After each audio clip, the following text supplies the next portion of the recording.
ও জসিম ভাই, কিস্তির টাকা নিয়ে আসেন। ভাইজানে বাড়িতে নাই। কি? আপনার ভাইজান বাড়িতে নাই? তাহলে ভাবি কিস্তির টাকা নিয়ে আসেন। ভাবির রেখেও তো লাভ নাই, ভাবিও বাড়িতে নাই। কই গেছে তারা?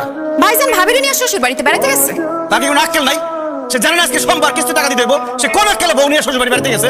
সে কি ভাবছে শ্বশুর বাড়িতে গেলে তার কিস্তির টাকা দিতে দেবো না? এত সোজা না। আমি মিজান পয়সা থাকতে কিস্তির টাকা কেউ মাইরা খেতে পারবো না। শ্বশুর বাড়ি থেকে কিস্তির টাকা আদায় করুন। বলেন তার শ্বশুর বাড়ি কোথায়? তেতুলিয়া। কোথায়? তেতুলিয়া। তেতুলিয়া মানে কোন তেতুলিয়া? হ্যাঁ, বাংলাদেশের শেষ প্রান্তে তেতুলিয়া। এখন রওনা দিলে আপনার 2 দিন লাগবে যাইতে। বিসমিল্লাহ করে রওনা দিয়ে দেন। ওরে আল্লাহ রে, আপনার ভাই কি বিয়ে করার জন্য আর জায়গা পাইলো না? সে বাংলাদেশের শেষ পর্যায়ে গিয়ে তার বিয়ে করতে হইব। এখন আমি তেতুলিয়া যাবো কিভাবে?